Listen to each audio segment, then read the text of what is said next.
Make sure to like and subscribe and hit the notification bell to receive helpful tips on how to relieve pain. If you have any questions, put it in the comment section down below. Hello everyone, welcome. This is Dr. Jacobs. In this video, I'm gonna go over how to stop shoulder impingement. But before we do that, we need to understand what is shoulder impingement, the causes, the risk factors, and what we can do at home to stop shoulder impingement pain. So first, what is the impingement? So when you look in that image here, you will see in the shoulder joint, usually the impingements occur in this area underneath the acromion process or the acromion bone, and it's typically overgrowth or inflammation in the tissue in here. It could be the bursa, which is inflammation in the bursa, which the bursa is a sac of fluid that inflame, that compress on the bone and actually limit the range of motion of the rotator cuff muscle. It also could be a tendonitis, inflammation in the tendon here, or overgrowth of bone. So the acromion bone, it's the one that's on the top of the shoulder. So let's say, actually I'm gonna show you the body mechanic here, how the shoulder works. So the acromion process should be like this. And you have the shoulder and the humerus head here. So your shoulder should be moved freely up and down like this. I'm exaggerating in the space here between the acromion and the humerus muscle. The humerus bone, just to give you a kind of sense of we need to have a space in between those bone and the bone in here and the structures in between. We need to have that space so your shoulder will be freely open up, and when you flex or abduct, you have that free space. So what happened with the impingement, that space decreased. So when you elevate or flex your shoulder, you really stuck in here, that bone or a structure that's inflamed, or you have a scar tissue internally, prevent you from moving up. So you start to feel pain, especially with elevating up. So that's basically what happened with the impingement. Impingement's never one structure that causes it. It's usually a combination of structures. So bursa inflamed, tendonitis, scar tissue internally. It might be overgrowth of the bone of the acromion or overgrowth of bone spur and the humerus head. So, and we can see it, the symptoms usually, typically, you will feel pain with overhead activities when lifting your arm up, flexion, abduction, lifting objects. You can feel tenderness in the front of your shoulder. Also, when you lie on the affected side, especially when you sleep, if it's on the right side and you sleep on that side, you start to feel pain or achiness at night. That's because you're already rubbing against that inflamed area. And sometimes you will experience, with severe cases, shoulder weaknesses or arm weaknesses when you lift your arm up, and stiffness. So what are the causes? The causes is very typical overuse from repetitive motion. If you do a lot of overhead activity, that you overuse that area, you cause inflammation and scar tissue in that area. Inflamed bursa, and I will show it to you in this image here. You can see the bursa.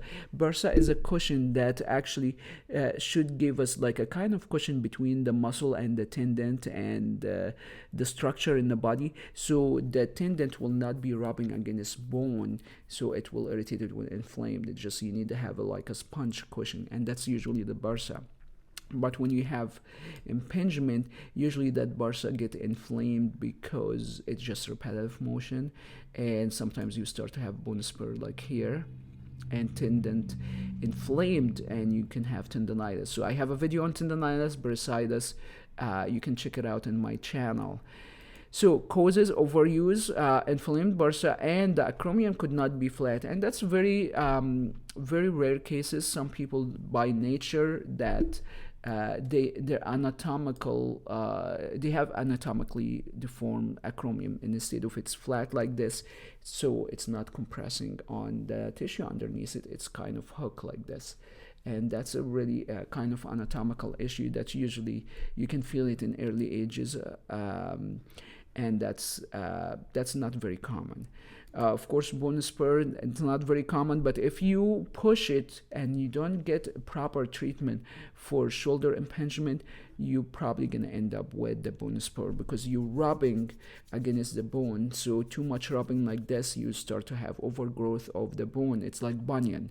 If you have tight shoes, you're going to build that bunion. It's like something rubbing against the bone, and that's actually a trigger. So you want to be careful not to overdo it and address it as soon as possible so it does not get complicated. Okay, so how to treat shoulder impingement? As I mentioned to you, it's a very complex area in the body, and it's usually tendonitis, bursitis, and you start to have some scar tissue internally, inflammation, some bone spur. So we have to address all of that. In order to do that, we need to understand how the body heals, the normal healing cycle, to really address the root cause of the problem instead of really focusing only on the symptoms and not treating it. So normal healing. So the first stage of healing is inflammation, swelling, redness, the blood start to rush to that area, and you start to feel pain and decreased function. And you can see it here, swelling, redness, and you start to have pain because the tissue is compressing against each other. Second stage is a proliferation stage. That's when the body starts to build the scar tissue. You can see it in the second image here. If our body does not build a scar tissue, it's open wound susceptible for infection.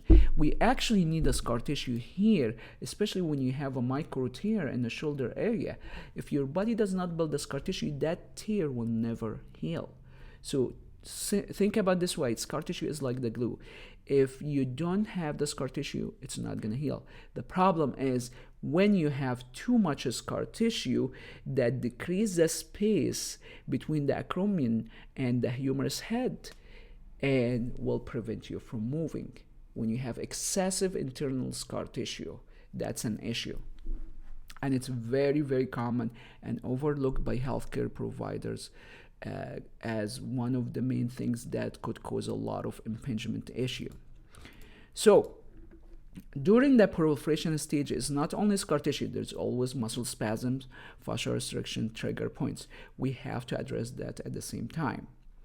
So why scar tissue could be an issue? Because our muscle should act like a rubber band. When it contracts and relaxes, stretch like this.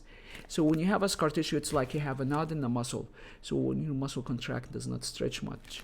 And actually in the shoulder impingement, that space decreased significantly, so you're really causing a lot of rubbing. And if you're pushing and rubbing more without breaking that scar tissue that limit that range of motion, there is very high chance you're gonna really make it worse. And worst case scenario, if you continue doing that, you could cause more tear in the rotator cuff, and that's not easy to, well, if you tear the rotator cuff in a tendon, that's basically cannot be healed. So you want to be conscious about that, stop the repetitive motion, and I will go over other tips on how to break the internal scar tissue and decrease the inflammation internally.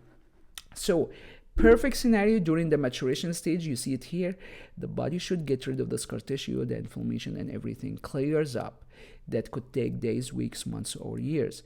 If you have chronic shoulder impingement, typically your body is going back and forth between inflammation and proliferation, like here. So in order to treat it, we really need to really break that vicious cycle from both end, inflammation and proliferation. So how to treat shoulder impingement? As I mentioned to you, it's never shoulder impingement. It's a kind of umbrella term for bursitis, tendonitis, anything that limited the space, decreased the space between the shoulder and the acromion and the humerus head. So I'm gonna go over briefly the treatment that's been used, and it's not effective, so you don't have to waste your time on it. And then we're gonna go to the root cause of the problem and treat the source of the problem based on the healing cycle. So first, this is very common treatment. I've been using it after graduate from PT school. Ice temporarily decrease inflammation. It does not really do much to the healing cycle, the inflammation and proliferation. Electrical stimulation, it's used for temporary pain relief, really does not do much for inflammation proliferation. The other thing used is foam roller, and think about foam roller. If it's an inflamed area, you rub against it, you're gonna inflame it more. And the foam roller gonna be very superficial. It's not gonna go deep to those tightness internally, so you're not gonna be able to release deep tightness. And based on the study, does not provide any long-term result. The same thing with the massage. It's impossible with your hand to really go deep to those tissue that's inflamed, or with inflammation, massage gonna make it inflamed more. For the tightness and scar tissue, you're not gonna mechanically impossibly go deep with the hand. And based on the study, it does not provide long-term result.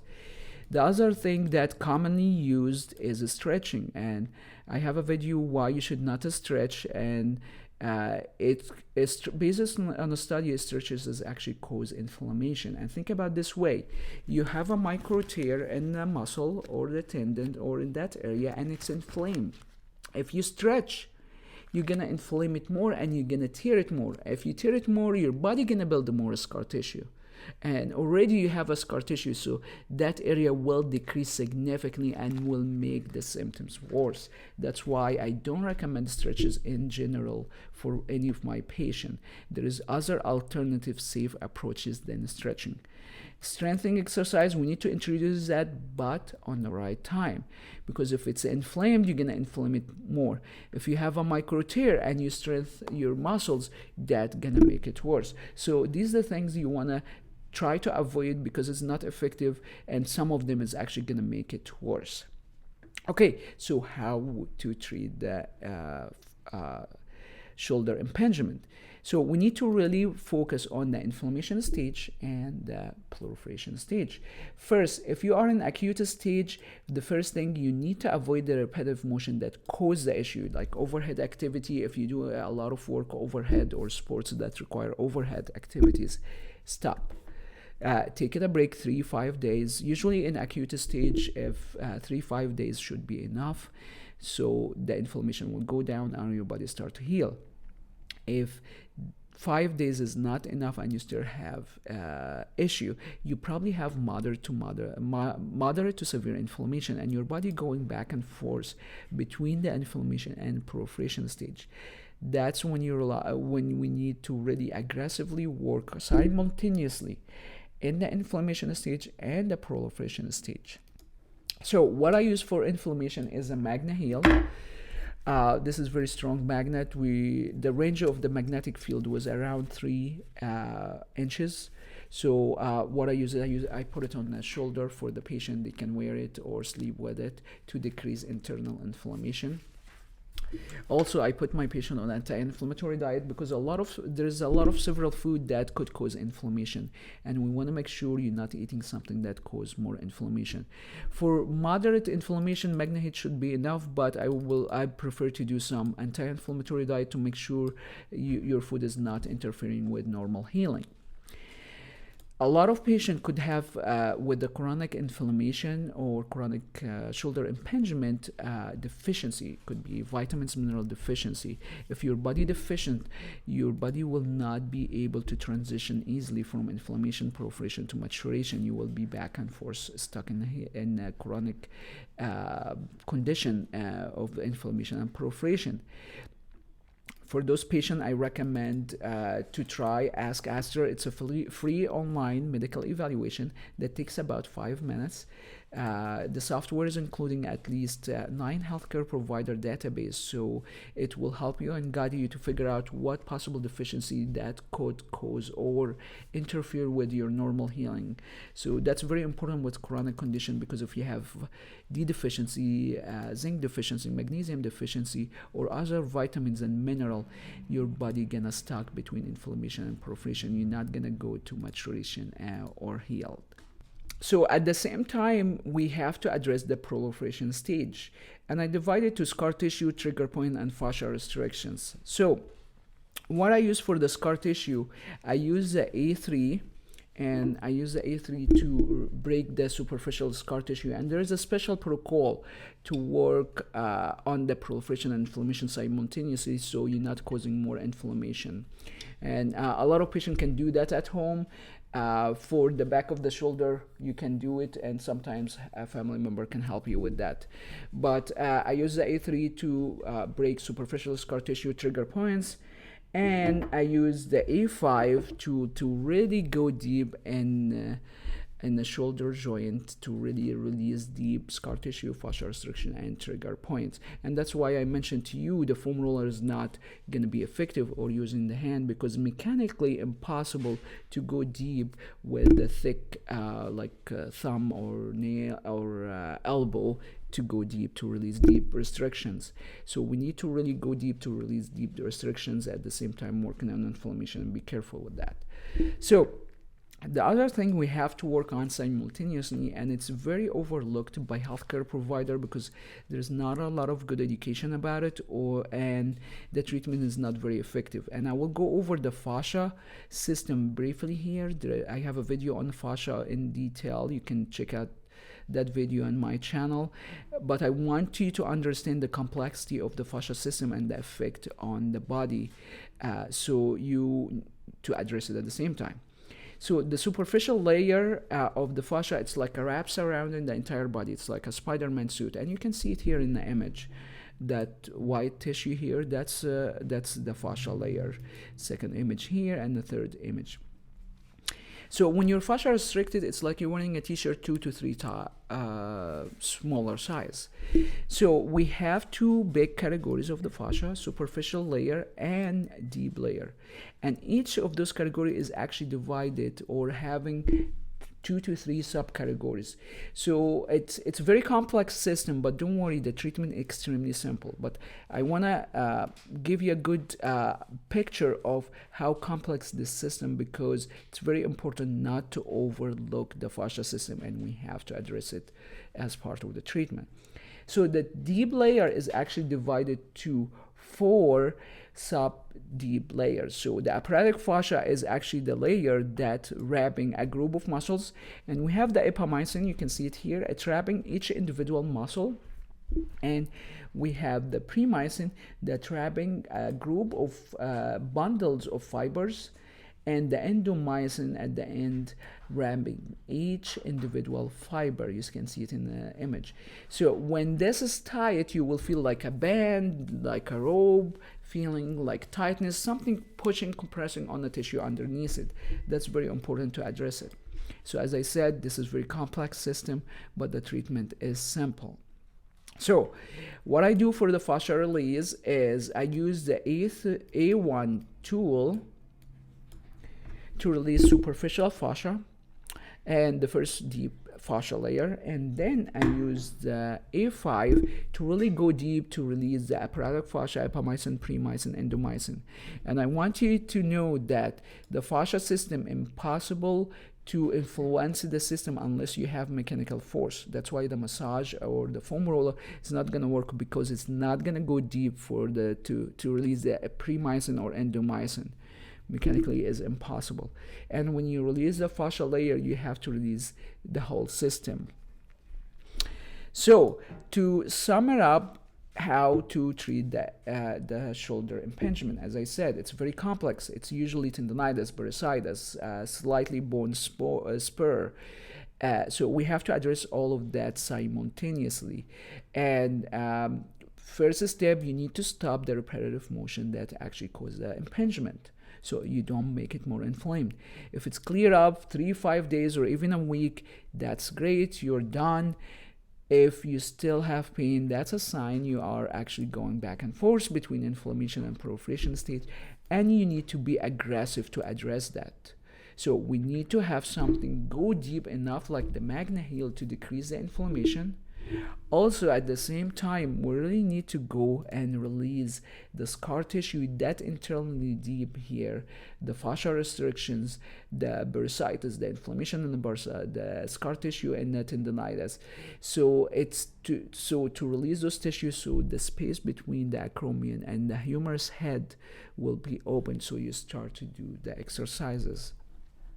So when you treat the impingement, you want to be very proactive to address the inflammation state and proliferation state simultaneously to get the best result, because it's typically inflammation and proliferation issue happen simultaneously, like you see it here in this image. So if you have any question or a comment, leave it in the comment section below and I will answer it in a future video. So I will see you soon in the next video.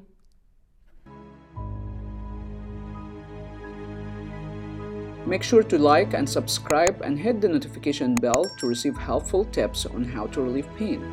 If you have any questions, put it in the comment section down below or go to astrinstitute.com.